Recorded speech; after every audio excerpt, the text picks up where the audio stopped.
የሐማሱ መሪ ካሊል አልሃያ በፍልስጤም ከሚንቀሳቀሱ አንጃዎች ጋር ከጦርነቱ በኋላ በሚኖር የአስተዳደር ማዕቀፍ ዙሪያ ስምምነት ላይ መደረሱን ተናገሩ።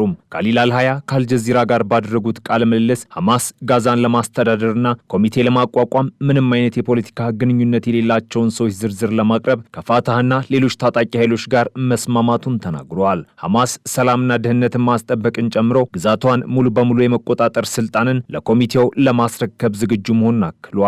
ሐማስ በኮሚቴው ስራ ውስጥ ጣልቃ እንደማይገባ ነገር ግን በፍጥነት እንዲቋቋም ጥሪ አቅርበዋል ሲል ሚድል ኢስት አይ ዘግቧል። የኮሚቴው ኃላፊነት የሚያበቃው የአጠቃላይ ምርጫ ሲካሄድ ወይም የፍልስጤም አንድ መንግስት ሲቋቋም ነውም ብለዋል። ሐማስ የፍልስጤምን ህዝብ በአንድ መንግስት ስር እንደገና ለማዋሃድ የሚደረገውን ምርጫ ትኩረት ያደረገ ስራ ለመስራት ፈቃደኛ ስለመሆኑም ካሊል አልሃያ ተናግረዋል። ይህ በእንዲህ እንዳለም የሐማስ ዋና የፖለቲካ ተቀናቃኝ ፋታህ ከጦርነቱ በኋላ በሚደረገው የአስተዳደር ኮሚቴ አመራር ላይ ተስማምተዋል መባሉን ሐሰት ነው ሲሉ ውድቅ አድርገውታል። የፋታህ ቃል አቀባይ አብደልፈታህ ዱላ የማንኛውም የኮሚቴ ኃላፊ ከፍልስጤም ባለስልጣን የተውጣጡ ሚኒስትር መሆን አለባቸው፣ ከሐማስ የተመረጠ አባል ወይም አንድም ሰው መሆን የለበትም ማለታቸውን ዋፋይ ዜና ወኪል በዘገባው ገልጿል። ካሊል አልሃያ በበኩላቸው የፍልስጤም ቡድኖች ዓለም አቀፍ ኃይልን የጋዛን ድንበር እንዲጠብቅ የተኩስ አቁም ገደቡን እንዲከታተልና ሁለቱም ወገኖች እንዳይጥሱት ለማረጋገጥ አፈጻጸም በበላይነት በመቆጣጠር ላይ ያተኮረ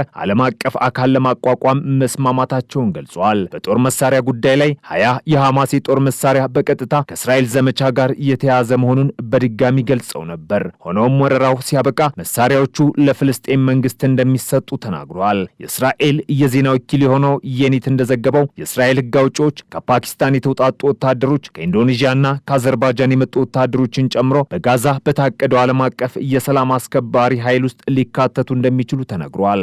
ሪፖርቱ ባለፈው ሳምንት በዝግ ስብሰባ ላይ ለኬኔት የውጭ ጉዳይና የመከላከያ ኮሚቴ አባላት እንደተሰጠን የተገለጸው።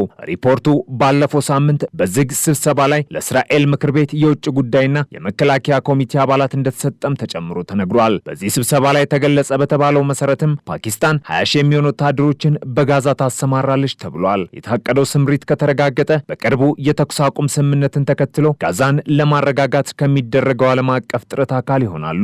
በተጨማሪም በጋዛ ውስጥ ደህንነትን ለማረጋጋት በአሜሪካ የሚደገፍ ዓለም አቀፍ ኃይል ከሶስቱ ሀገሮች የተውጣጡ ወታደሮችን እንደሚያካትት ገልጿል። ኢንዶኔዥያና አዘርባይጃን በበኩላቸው ሰላም ለማስፈን በሚደረገው ጥረት ውስጥ ወታደሮችን ለመላክ ማሰባቸውን ታይምስ ኦፍ እስራኤል ዘግቧል። በአሜሪካው ፕሬዝዳንት ዶናልድ ትራምፕ የቀረበው የተኩስ አቁም ስምምነት እንዳይፈርስ የሚያደርጉ አካላት ከተለያዩ ዓለም አቀፍ አካላት የተውጣጡ ኃይሎችን በማስገባት በፍልስጤማው ታጣቂ ቡድን ሐማስና እስራኤል ለሁለት ዓመታት የዘለቀውን ጦርነት ለማስቆም የታለመ ነው። እስራኤል በፍልስጤም ግዛት ውስጥ ያለውን ጦርነት በዘላቂነት ለማስቆም በተዘጋጀው የአሜሪካ ዕቅድ መሰረትም የቱርክ የጦር ኃይሎች በጋዛ መኖራቸውን እንደማትቀበል መናገሯ ይታወሳል። የእስራኤል የውጭ ጉዳይ ሚኒስትር ጌዲዮን ሳር እንዳሉት እስራኤል በዋሽንግተን ግብጽና ኳተር በተደራደረችው ስምምነት አካልነት የራስን የመከላከል መብቷን እንደማይከለክላት ገልጿል። ይህንን ተከትሎም የእስራኤል ጠቅላይ ሚኒስትር ቤንያሚን ኔታንያሁ በጋዛ ውስጥ የትኞቹ የውጭ ኃይሎች መግባት አለባቸው የሚለውን መፍቀድ የምትችለው እስራኤል ናት ብለዋል። ይህ ንግግር ታዲያ የአረብና ሌሎች ሀገራት ለዓለም አቀፍ ኃይሎች ወታደሮችን ለመስጠት ዝግጁ ቢሆንም የትኞቹ ይገባሉ የሚለውን ለመወሰን አስቸጋሪ አድርጓል ተብሏል። የትራምፕ አስተዳደር የአሜሪካ ወታደሮችን ወደ ጋዛ ሰርጥ መላክን ቢከለክልም ለዓለም አቀፍ ኃይሎች አስተዋጽኦ ለማድረግ ከኢንዶኔዥያ፣ ከተባበሩት አረብ ኤሚሬቶች፣ ከግብጽ፣ ከኳታር፣ ከቱርክና ከአዘርባይጃን ጋር ሲነጋገር ቆይቷል። የእስራኤል ጦር ሐማስ የሌላ እስረኛ አስክሬን አስረክቧል ሲል የሰራዊቱ አዛዥ በጋዛ ላይ የተደረገው ጦርነት የሁሉም ሰዎች አስክሬንን እስኪቀበል ድረስ እንደሚቀጥል ተናግሯል። የጋዛ የጤና ጥበቃ ሚኒስቴር እስራኤል ከሐማስ ጋር በተካሄደው የተኩስ አቁም ስምምነት መሰረት የተመለሱትን በመቶዎች የሚቆጠሩ ፍልስጤማውያን አስክሬን ለመለየት አዲስ ቢሮ መክፈቱን አስታውቋል። ብዙዎችም በመበታተንና በደረሰባቸው ድብደባ ምክንያት ሊታወቁ የማይችሉ ናቸውም ብሏል። በጋዛ ላይ ለሁለት ዓመታት የዘለቀው ጦርነት የአእምሮ ጤና እንክብካቤ የሚያስፈልጋቸውን ሰዎች ቁጥር በእጥፍ ጨምሯል። ይህም ከ485 ሺህ ወደ 1 ሚሊዮን ከፍ ብሏል ሲል የዓለም ጤና ድርጅት አስታውቋል። በዌስት ባንክ በተያዘው የእስራኤል ሰፋሪዎች በፍልስጤማውያን ላይ የሚሰነዘሩ ጥቃቶች ጨምረዋል። በ2005 የመጀመሪያ አጋማሽ ላይ 755 ጥቃቶች ተመዝግበዋል። ይህም ካለፈው ዓመት ተመሳሳይ ወቅት ጋር ሲነጻጸር 13 በመቶ ይበልጣል ሲል የተባበሩት መንግስታት የሰብአዊ መብቶች ቢሮ ገልጿል። የእስራኤል ከፍተኛ ዲፕሎማት እንዳሉት አሜሪካ በጋዛ የእስራኤልና የሐማስ ጦርነት የተኩስ አቁም ስምምነቱን ለመቆጣጠር ባቀረበችው ዓለም አቀፍ ኃይል ውስጥ የቱርክ ወታደሮች እንዲሳተፉ አትፈቅድም ሲሉ ተናግረዋል። በዚህ ወር መጀመሪያ ላይ በአሜሪካው ፕሬዝዳንት ዶናልድ ትራምፕ የተደራደሩት ባለ 20 ነጥብ ስምምነት የተኩስ አቁም ስምምነቱን የሚከታተል ኃይል ይጠይቃል። ነገር ግን የትኞቹ ሀገሮች ወታደሮችን እንደሚሰጡ አይጠቅስም። አሜሪካ በጋዛ ለማሰማራት ከአረብና ከዓለም አቀፍ አጋሮች ጋር በመተባበር ጊዜያዊ ዓለም አቀፍ የማረጋጊያ ኃይል እንደምትሰራ ይናገራል። ኃይሉ የፍልስጤም የፖሊስ ኃይሎችን ያሰለጥናል፣ እንዲሁም ድጋፍ ይሰጣል። በዚህ መስክ ሰፊ ልምድ ካላቸው ከዮርዳኖስና ግብጽ ጋር ምክክር ያደርጋል ነው የሚለው። የተኩስ አቁም ስምምነቱ የመጀመሪያው ምዕራፍ አሁንም እየተከናወነ ሲሆን በጋዛ የቀሩትን የሞቱ ታጋቾችን በመልቀቅ ላይ ያተኩራል። ይህም በእስራኤል የተያዙ የፍልስጤም አስክሬኖችን በመተካት ነው።